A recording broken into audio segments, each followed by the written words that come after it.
Selamat pagi teman-teman. Perkenalkan, nama saya Oktaviani Paskalia Astuti. Saya mahasiswa Santos Tirulus Ruteng. Pada kesempatan ini, saya akan membahas mengenai mata kuliah pendidikan politik. Dan pada kesempatan ini saya akan membahas 3 pokok penting, yaitu mengenai partai politik, demokrasi, dan hak asasi manusia. Oke, kita langsung saja kepada pembahasan yang pertama, yaitu partai politik. Pengertian dari partai politik. Partai politik merupakan sumber hidup atau lifeblood dari politik modern. Partai politik juga merupakan elemen yang sangat sentral dalam demokrasi. Tak ada negara demokrasi tanpa kehadiran partai politik. Hal ini menjadi aksioma dalam ilmu politik bahwa suatu negara dapat disebut demokrasi apabila terdapat partai-partai politik. Sebab kehadiran partai politik berarti ada pengakuan penguasa akan hak warga negara untuk berbeda pendapat. Partai politik merupakan wadah aspirasi dan partisipasi masyarakat untuk menentukan siapa-siapa yang menjadi pemimpin mereka yang nantinya dapat menentukan kebijaksanaan umum atau public policy. Partai politik merupakan salah satu ukuran dalam satu masyarakat atau negara yang menganut paham demokratis. Partai politik bukan merupakan satu-satunya ukuran suatu negara demokrasi. Syarat yang tidak kalah penting adalah partai-partai disebut dapat berkompetisi secara bebas dalam suatu pemilihan umum atau pemilu. Pemilu yang bebas merupakan cermin dari masyarakat yang demokratis. Pemilu merupakan penghubung antara prinsip kedaulatan rakyat dan praktik pemerintahan oleh sejumlah elit politik. Dengan pemilu yang bebas, kedaulatan rakyat diakui dan dijamin, sehingga terbentuk susunan pemerintahan yang demokratis.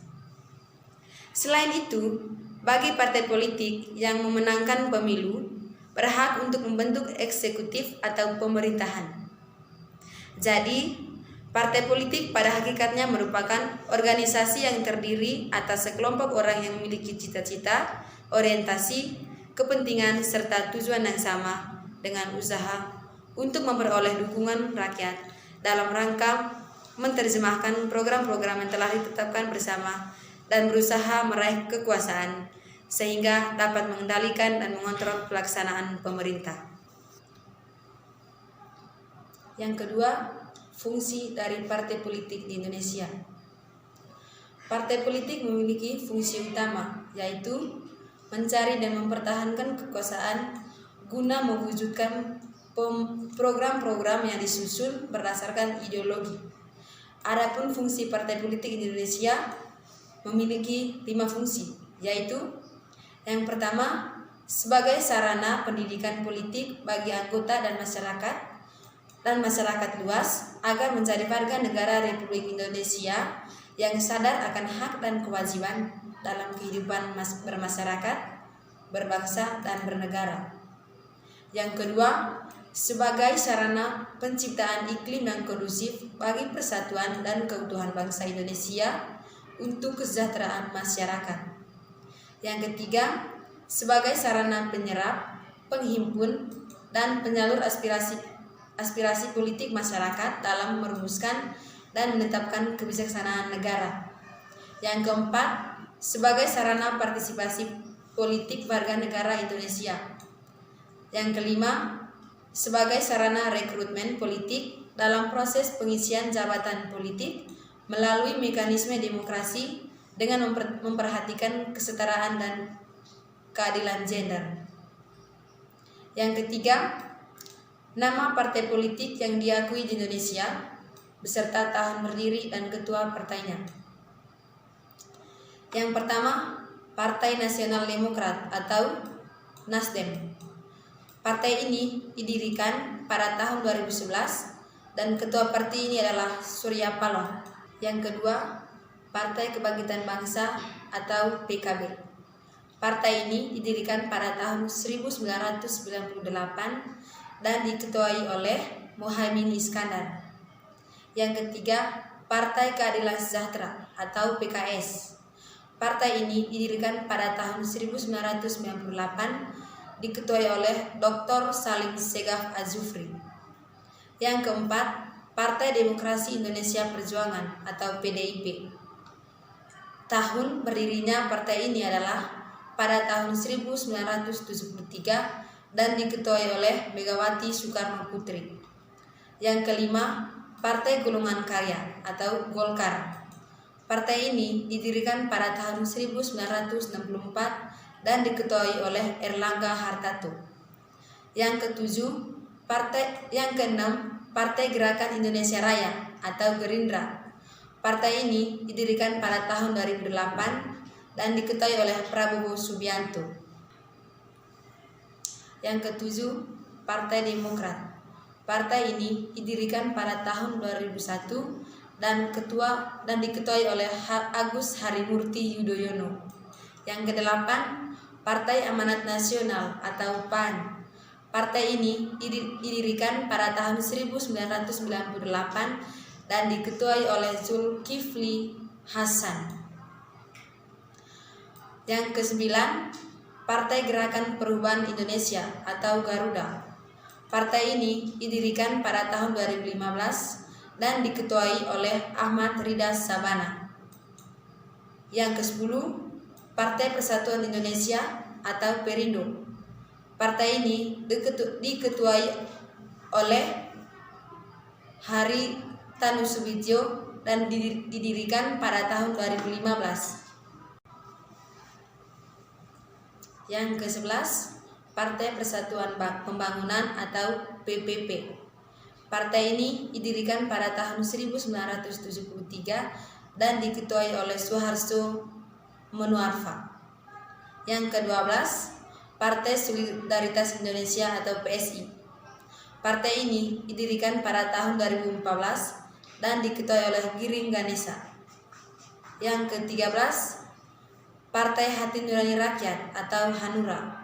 Partai ini didirikan pada tahun 2006 dan diketuai oleh Usman Sabta Odang. Yang ke-14, Partai Bulan Bintang atau PBB. Partai ini didirikan pada tahun 1998 dan diketuai oleh Yusril Izzah Mahendra. Yang ke-15, Partai Keadilan dan Persatuan Indonesia atau PKPI. Partai ini didirikan pada tahun 1999 dan diketuai oleh Yusuf Solisien. Yang ke-16, yaitu Partai Berkarya. Partai ini didirikan pada tahun 2016 dan diketuai oleh Musdi Purwo Pranjono. Sekarang kita akan masuk pada pokok pembahasan yang kedua, yaitu mengenai demokrasi. Yang pertama, pengertian atau konsep demokrasi. Demokrasi berasal dari kata demos, artinya rakyat, dan kratos maknanya pemerintahan. Dari dua kata itu, demokrasi diartikan sebagai pemerintahan rakyat. Abraham Lincoln, Presiden Amerika Serikat, menyebut demokrasi sebagai suatu pemerintahan dari rakyat, oleh rakyat, dan untuk rakyat, atau from the people, by the people, and for the people. Yang kedua, hubungan demokrasi dengan kebebasan. Kebebasan dan demokrasi sering dipakai secara timbal balik, tetapi keduanya tidak sama. Demokrasi sesungguhnya adalah seperangkat gagasan dan prinsip tentang kebebasan, tetapi juga mencakup seperangkat praktik dan prosedur yang terbentuk melalui sejarah panjang dan sering berliku. Pendek kata, demokrasi adalah pelembagaan dari kebebasan. Hubungan keduanya terlihat dari prinsip demokrasi yang memiliki kebebasan dan pada intinya demokrasi adalah sebuah wadah atau lembaga dari kebebasan. Yang ketiga, hubungan demokrasi dengan pemerataan kesempatan. Dalam sistem demokrasi, persamaan kesempatan politik bagi setiap individu dijamin oleh hukum. Demokrasi sesungguhnya adalah seperangkat gagasan dan prinsip tentang kebebasan, tetapi juga mencakup seperangkat praktik dan prosedur yang terbentuk melalui sejarah panjang yang sering berliku. Pendek kata, demokrasi adalah pelembagaan dari kebebasan. Dalam sistem demokrasi, persamaan kesempatan politik bagi setiap individu dijamin oleh hukum. Setiap individu memiliki kebebasan untuk mengejar tujuan hidupnya. Dalam sistem demokrasi, setiap orang memiliki hak untuk memilih para pemimpin mereka dalam pemilihan reguler yang bebas dan adil. Selain kesamaan politik, sistem demokrasi juga memberikan kesamaan ekonomi bagi semua orang. Pemerintahan demokrasi terbentuk setelah terselenggaranya pemilihan umum sebagai kehendak seluruh rakyat. Dalam hal ini, semua orang atau warga sama-sama memiliki kesempatan yang sama dalam menentukan tujuan hidup dan juga memberikan suaranya dalam pemilihan umum. Yang keempat, hubungan demokrasi dengan pemilihan umum. Pemerintahan demokratis terbentuk setelah terselenggaranya pemilihan umum sebagai kehendak seluruh rakyat. Pemilihan umum merupakan institusi pokok pemerintahan perwakilan yang demokratis. Wewenang pemerintah hanya diperoleh atas persetujuan dari mereka yang diperintah. Menurut Jean Kirkpatrick dalam Al-Mudi 1991 halaman 16, pemilihan demokratis bukan sekedar lambang, tetapi merupakan pemilihan yang kompetitif, berkala, inklusif atau luas, dan definitif, di mana para pengambil keputusan utama dalam pemerintah dipilih oleh warga negara yang menikmati kebebasan luas untuk mengkritik pemerintah dan menawarkan alternatif. Yang kelima, hubungan demokrasi dengan partai politik. Kehadiran partai politik adalah wajib dalam pemerintahan yang demokratis. Pemilihan umum harus terbuka bagi kompetisi yang bebas. Pemilihan umum harus terbuka bagi banyak partai untuk berkompetisi di dalamnya. Partai-partai harus menikmati kebebasan berbicara, berkumpul, dan bergerak yang diperlukan untuk menyuarakan kritik mereka terhadap pemerintahan secara terbuka serta menyampaikan kebijakan kepada pemilih.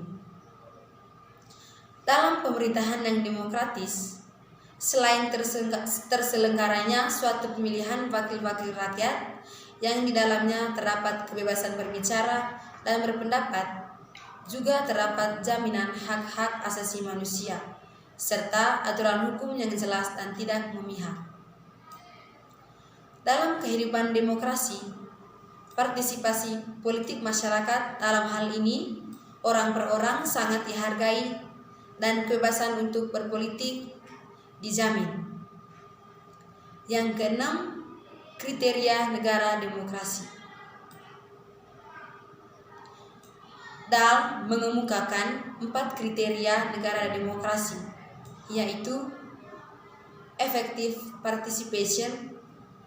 Dalam hal partisipasi efektif, sebelum sebuah kebijakan digunakan oleh asosiasi, seluruh anggota harus mempunyai kesempatan yang sama dan efektif untuk membuat pandangan mereka diketahui oleh anggota-anggota lainnya sebagaimana seharusnya kebijakan tersebut dibuat. Yang kedua, voting equality.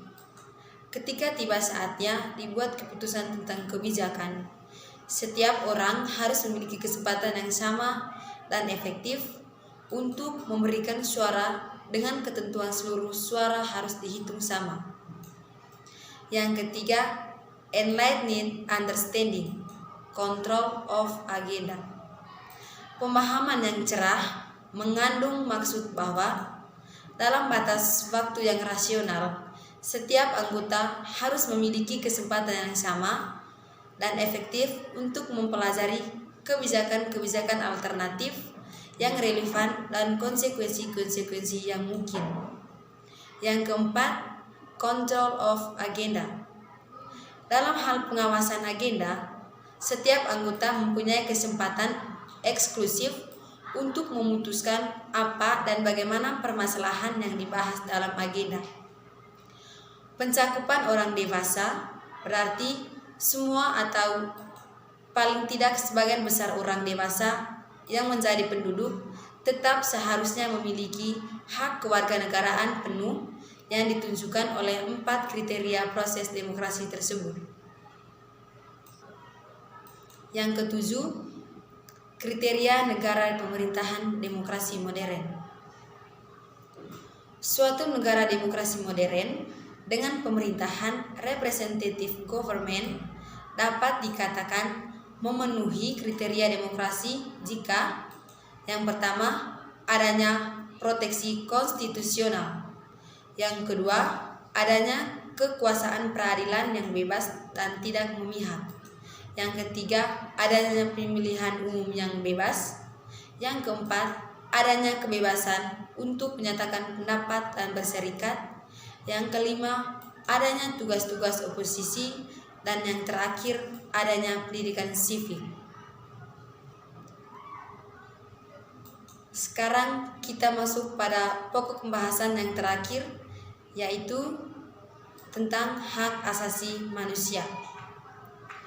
Yang pertama, pengertian dari hak asasi manusia itu sendiri. Hak asasi manusia atau HAM merupakan bagian integral dari sebuah negara demokrasi. HAM ada bukan karena diberikan oleh masyarakat atau atas kebaikan negara, melainkan hadir berdasarkan harkat dan martabat manusia. HAM masuk ke dalam ruang-ruang hukum, politik, ekonomi, sosial, maupun budaya. HAM tidak hanya menjangkau jenis kelamin, laki-laki dan perempuan, tetapi juga umur, muda ataupun tua, etnis, kesukuan, ras, dan agama. Pendek kata, tidak ada ruang, waktu, dan materi yang tidak bersinggungan dengan HAM. Pemikiran dan perdebatan tentang HAM berkembang dengan pesat. Yang kedua, 4 teori HAM. Todung Mulya Lubis mengukakan 4 teori HAM. Yang pertama, hak-hak alami atau natural rights, yang menyatakan bahwa HAM adalah hak yang dimiliki oleh seluruh manusia dalam segala waktu dan tempat berdasarkan takdirnya sebagai manusia. Yang kedua, teori positivistik atau positivistik teori, yang memandang bahwa hak harus tertuang dalam hukum yang real, sebab hak dipandang sebagai hak jika ada jaminan konstitusional. Yang ketiga, teori relativis kultural atau cultural relativist teori, yang merupakan bentuk antitesis dari teori hak-hak alami. Teori ini berpandangan bahwa menganggap hak bersifat universal merupakan pelanggaran satu dimensi kultural terhadap dimensi kultural yang lain. Kondisi ini dinamakan imperialisme kultural. Teori ini memandang bahwa manusia berada dalam interaksi sosial dan kultural serta perbedaan tradisi budaya dan peradaban berisikan cara pandang kemanusiaan yang berbeda. Yang keempat, doktrin Marxis menolak teori hak-hak alami karena negara atau kolektivitas merupakan sumber galian dari seluruh hak. Hak-hak mendapat pengakuan sebagai hak individual apabila telah memperoleh pengakuan dari negara atau kolektivitas. Bagian yang ketiga dari hak asasi manusia yaitu sejarah pertimbangan atau munculnya konsep HAM dari generasi pertama sampai pada generasi keempat. HAM memiliki sejarah yang cukup panjang. Kelahiran HAM dapat dirunut dari lahirnya Magna Carta pada tahun 1215 di Inggris. Magna Carta berisi suatu pengakuan akan adanya pembatasan kekuasaan abolut raja dan segala kekuasaannya harus dipertanggungjawabkan di hadapan hukum. Pembatasan kekuasaan raja ini didorong oleh adanya tradisi perlawanan baron atau bangsawan kepada raja. Secara lengkap, Magna Carta mengatur tentang kekuasaan raja harus dibatasi. Yang kedua, hak asasi manusia lebih penting daripada kedaulatan raja. Dan yang terakhir yaitu tidak seorang pun warga negara yang merdeka dapat ditahan atau dirampas kekayaannya, diperkosa, diasingkan, atau dengan cara apapun haknya diperkosa kecuali didasarkan kepentingan umum. Perlawanan rakyat Inggris dalam memperjuangkan hak-hak mereka membawa dampak di negara-negara jajahan Inggris, yaitu Prancis dan Amerika. Pada masa berlakunya Bill of Rights, muncul adagium manusia sama di muka hukum atau equality before the law. Bill of Rights ini telah melahirkan asas persamaan bagi warga negara. Dalam perkembangannya, asas persamaan tersebut terwujud dan diakui hukum setelah Rousseau memperkenalkan teori perjanjian masyarakat atau kontrak sosial. Montesquieu mengintroduksi pemisahan kekuasaan dalam negara atau terkenal dengan trias politika, serta John Locke dan Thomas Jefferson mencanangkan hak-hak dasar, kebebasan dan persamaan.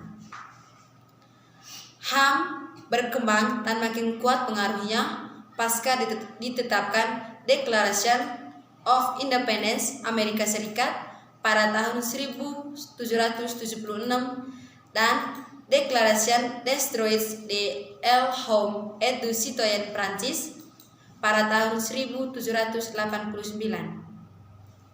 Pengalaman Revolusi Amerika Serikat, Revolusi Prancis, dan Revolusi Rusia memberikan dampak luar biasa bagi lahirnya pernyataan dunia tentang hak asasi manusia atau Universal Declaration of Human Rights yang dicetuskan oleh PBB di Lake Success pada tahun 1948. Hak-hak ekonomi menurut HAM generasi kedua mencakupi kebebasan atas hak milik, hak mendapatkan pekerjaan, hak mendapatkan kesempatan yang sama dalam bekerja, hak terhadap produksi, hak menyangkut konsumsi, hak atas pangan, hak memperoleh pelayanan kesehatan, dan hak memperoleh pendidikan. Hak-hak sipil dan politik menurut HAM generasi kedua meliputi hak hidup, hak persamaan dan kebebasan berpikir dan menyatakan pendapat. Perkembangan pemikiran HAM mengalami akselerasi ke arah integrasi hak-hak ekonomi, sosial, budaya, politik, dan hukum dalam satu tempat yang disebut dengan hak-hak pembangunan atau the rights of development.